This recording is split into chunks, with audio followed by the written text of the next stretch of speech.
What is going on, everyone? Welcome back to another video. In this video we're going to talk about movies, specifically my top 10 list of the best movies from the past decade, from 2010 to 2020, which is freaking insane that it's almost here. It's in like 2 weeks. It's freaking crazy to think about. If I continue thinking about it, I'm gonna go insane. This is just the list that I have now. This isn't my full list, because if I showed you my full list it would take like an hour, and this isn't even the complete list. You know, it was very hard to put this list together. These are just the movies that I personally freaking enjoy and love.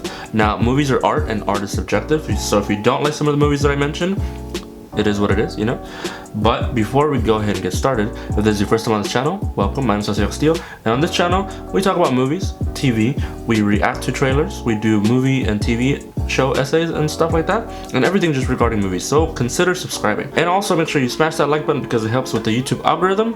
Let's go ahead and get started. The first movie that we're going to talk about today is The Social Network. The Social Network is one of my favorite movies of all time. Now, this made the cut, you know, because it was in 2010, which is even crazy to think about, that it's almost 10 years old. Now, this movie was directed by David Fincher, which I think is maybe his best work, and Aaron Sorkin. He wrote the screenplay. Now, I absolutely love Aaron Sorkin, because I've studied some of his work, because I love all this stuff and I dabble in this stuff, so I absolutely love him. I think he's incredibly talented, and not just behind the camera but also in front of the camera. There was just a lot of amazing work that was being done. To the caliber of the acting, in this movie was insane. We had freaking Lex Luthor, we had Spider-Man, we had Justin Timberlake. It was insane, right? And just the whole story of the whole Facebook being created, like the story of Facebook was pretty interesting. So I'm like, at first, when I first heard about this movie, I was like, I don't want to watch a movie about Facebook. I don't even use Facebook. But it's one of the best movies made of all time. And the score was amazing. Even the freaking, like, cinematography and the freaking, like, color correction was amazing in this movie. Like, it was just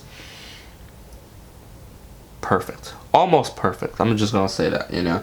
Like, it was beautiful. It was freaking beautiful. There's really nothing else to say. If you haven't seen it, first of all, what's wrong with you? Second of all, go watch it. I'm probably gonna watch it after this video is over. We have Scott Pilgrim versus the World. Now, this movie is so freaking good.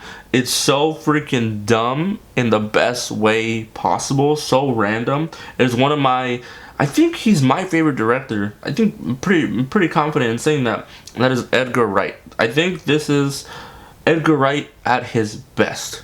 He is just weird and random and funny in the best possible way. This movie really stands out in a different way out of this list, because like it's really out there, you know what I'm saying?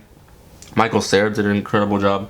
Everybody in here did an incredible job. Even like with the villain doing like a Bollywood number, and like, you know, there was like hints and accents of like comic books and video games with, you know, some sounds, and like when people punched and like did a bunch of stuff. This movie was so out there, and it worked. It totally freaking worked. Edgar Wright is amazing.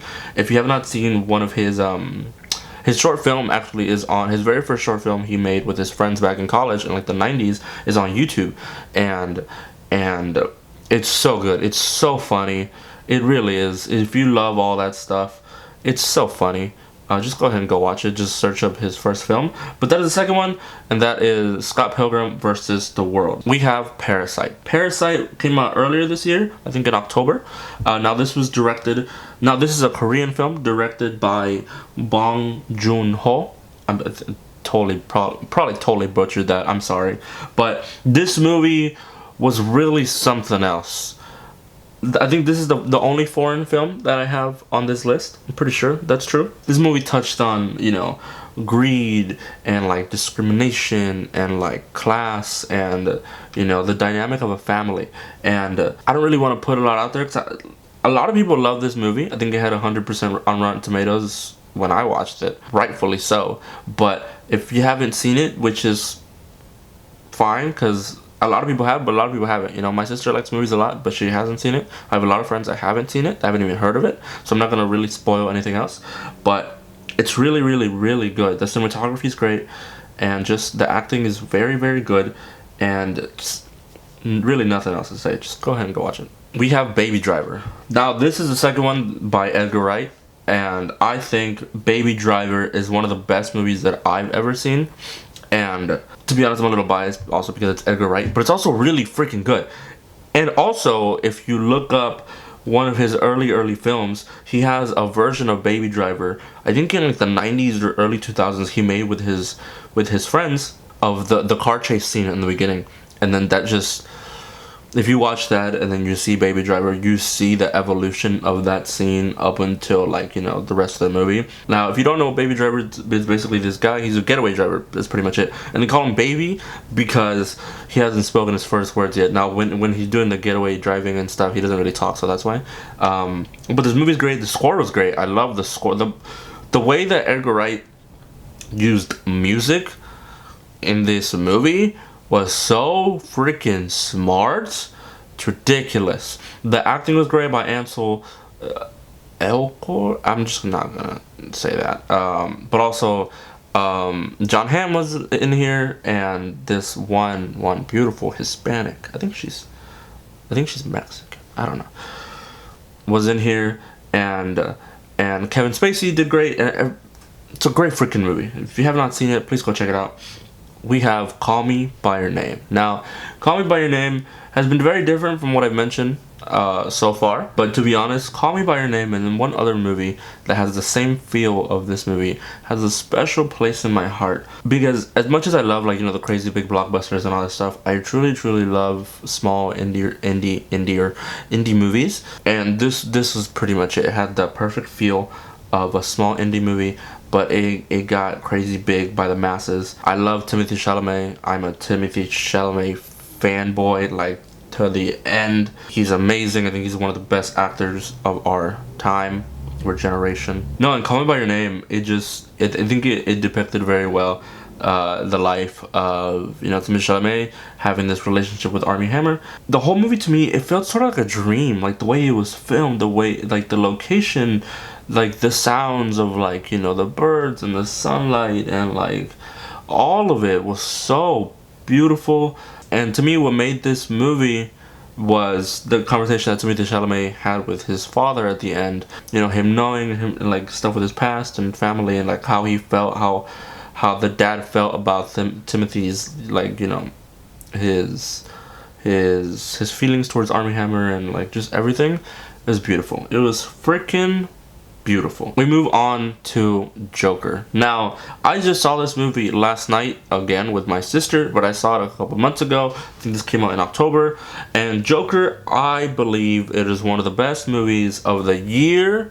And that's why it is on this movie, because it's one of the best movies of this decade. I think it is freaking great. I think Joaquin Phoenix did an amazing job as Joker. Now, and I believe that he should get a nomination for a freaking Oscar. I truly believe that. I absolutely love this movie. Joker is one of my top 3 favorite supervillains, but that is also where that lies with the problem, because Joker is tied with the DC universe. Now, I don't think it's with the DC universe, but with the DC and just comic book world in general. Now, I think that's a problem for this movie, because we all know that some people like Martin Scorsese and, like, the Oscars don't really believe that superhero movies can be, you know, pieces of art.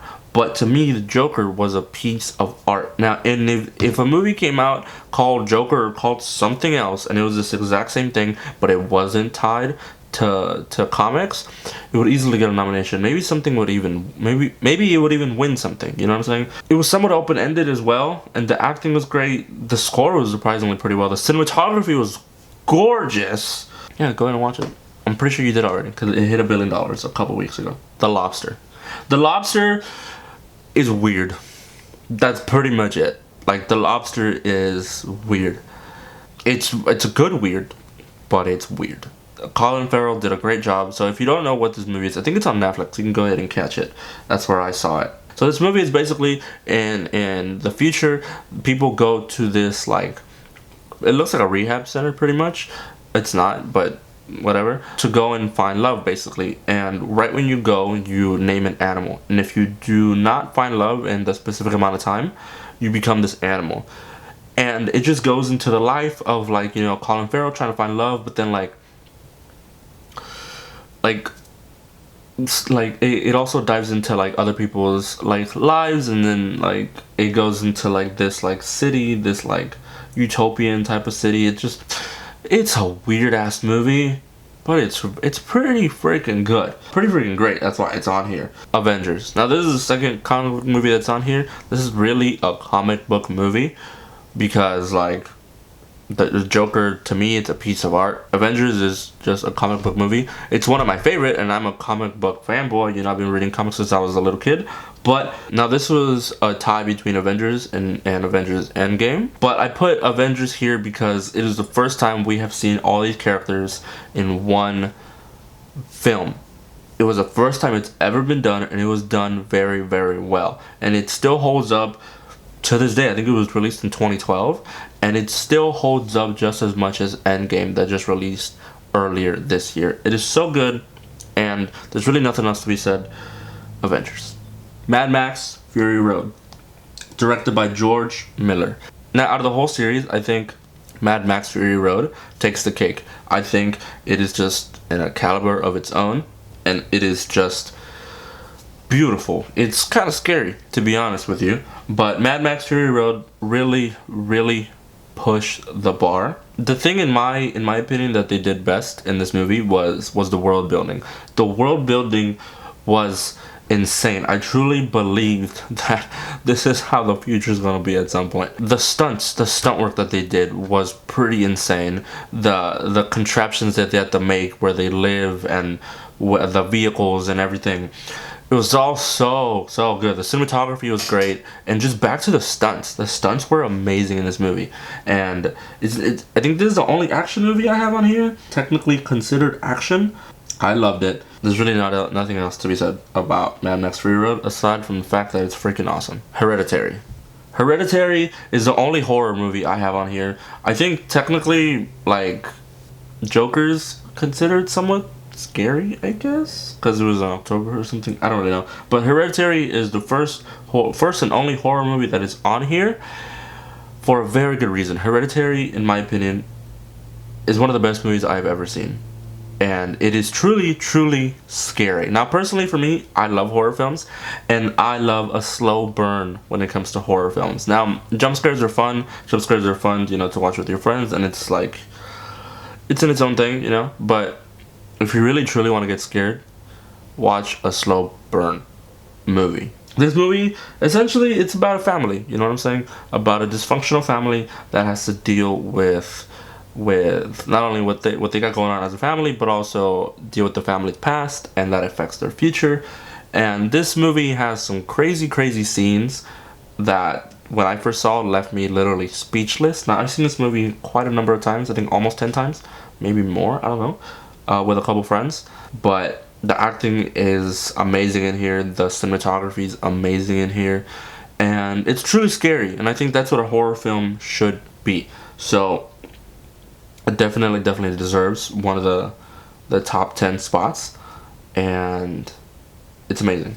Now, the next movie we have has a special place in my heart, like Call Me By Your Name, and that is Lady Bird. Now, like Timothée Chalamet, I also absolutely love Saoirse Ronan. I think she is an amazing actress.